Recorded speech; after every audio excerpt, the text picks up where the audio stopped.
Algo muy particular ha ocurrido con muchos de los secuestrados que recuperaron su libertad. Las FARC los retuvieron por años, dada su condición de políticos, la mayoría de ellos incluso en medio de sus funciones como congresistas. Y ahora quieren volver a ese oficio por el que la guerrilla se los llevó a la selva y a recorrer para ello los mismos lugares en los que fueron asaltados y en los que permanecieron atrapados en años importantes de sus vidas. Ese es el caso de Luis Eladio Pérez, el senador nariñense que duró 7 años en poder de las FARC y que lucha por recuperar el tiempo perdido y volver al escenario del que lo sacaron a la fuerza.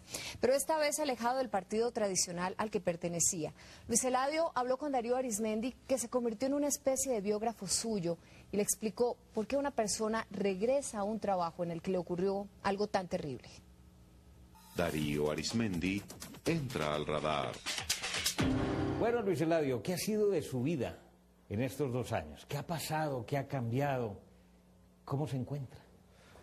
Bien, Darío, muy feliz. Ayer justamente celebraba los 2 años de liberación y ha sido tan rápido, ha sido un torbellino de emociones, ha sido una etapa de mi vida supremamente dinámica, el de reintegrarme con mi familia, con la sociedad, de avanzar en propuestas para traer a los que están aún secuestrados en la selva y ahora metido nuevamente en el escenario de la arena pública, aspirando al Senado de la República, que por supuesto me implica una inmensa cantidad de compromisos y que han hecho que estos 2 años hayan pasado muy, muy rápido.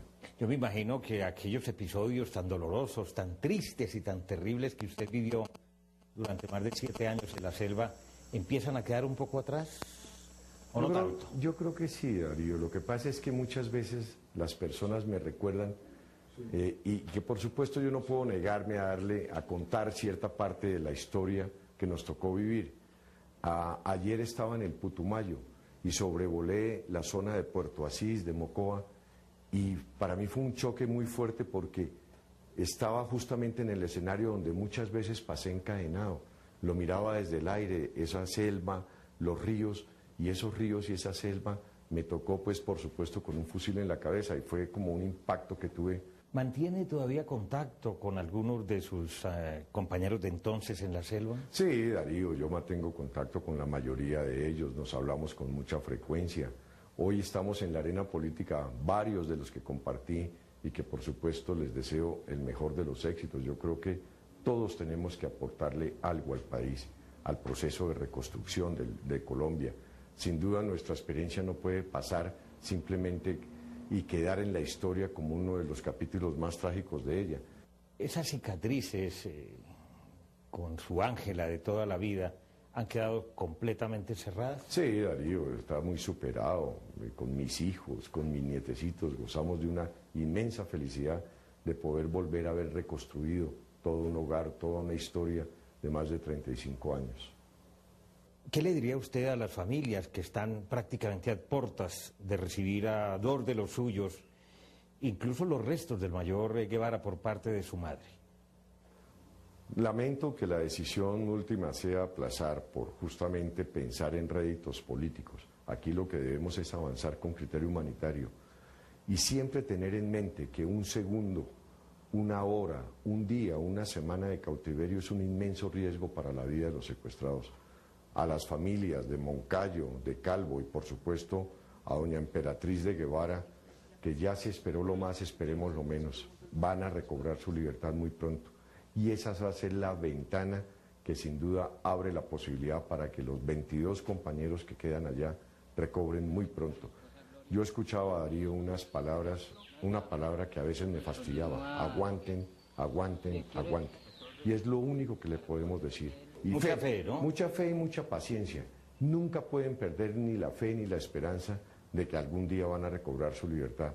Luis Eladio, he visto con un gran entusiasmo, con una lealtad impresionante a sus hijos, trabajando con usted hombro a hombro, codo a codo en su campaña, lo propio a su Ángela de toda la vida.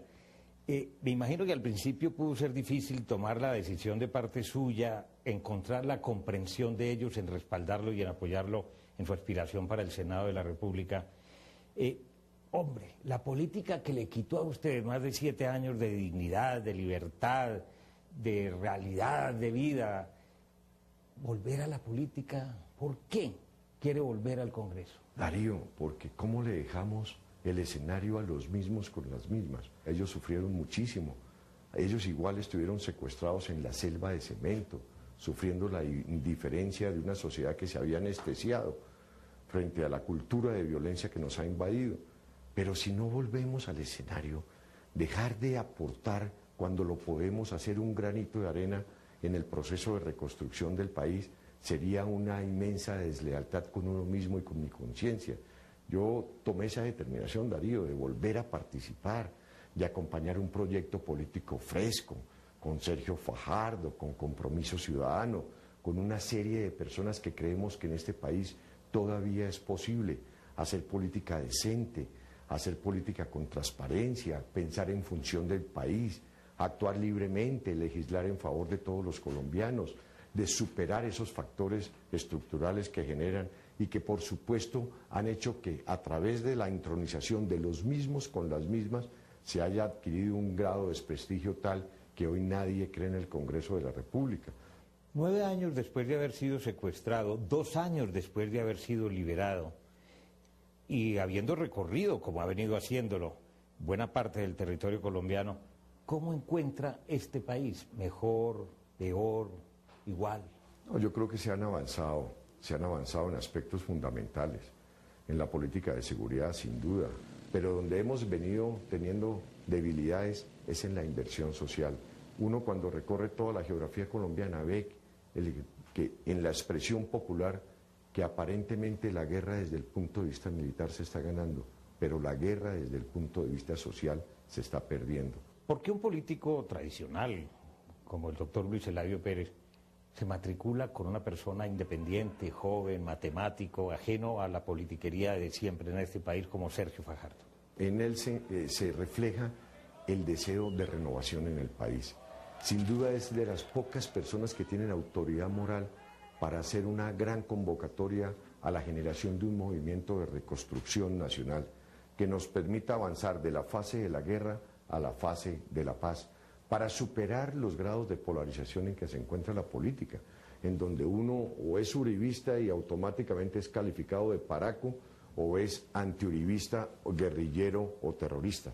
Su experiencia como alcalde de Medellín me llamó mucho la atención. Él me la contó un buen día que nos encontramos en un vuelo y para mí fue muy interesante entender que cuando él llegó a la ciudad de Medellín, a su ciudad, Darío, una ciudad que tenía los más altos índices de violencia en el mundo, comprendió Sergio Fajardo que no solo a través de la represión, por medio del aumento del número de policías o de pie de fuerza público, se podía solucionar, que había que generarle oportunidades a la gente. Y empezó a construir escuelas, colegios, bibliotecas, parques. Luis Eladio Pérez, muchas gracias por acompañarnos esta noche. Y cómo me alegra verlo recuperado, verlo con fe en Colombia, verlo activo, verlo con su familia, verlo como siempre, alegre, como se ha merecido usted su vida. Tuvo un bache, 7 años espantosos, pero de algo han servido, por lo menos para usted tratar de dar el salto hacia una nueva Colombia. Muchísimas gracias, Darío. Para mí es una inmensa alegría verlo. Lo escucho todas las mañanas. Tenemos muy pocas oportunidades de vernos, pero a mí es un aliciente espiritual reencontrarme con usted, Darío. Gracias. Muchísimas gracias, Darío. Pues mucha suerte a Luis Eladio Pérez y a todos los secuestrados que aspiran a lo que García Márquez llamaba una segunda oportunidad sobre la tierra.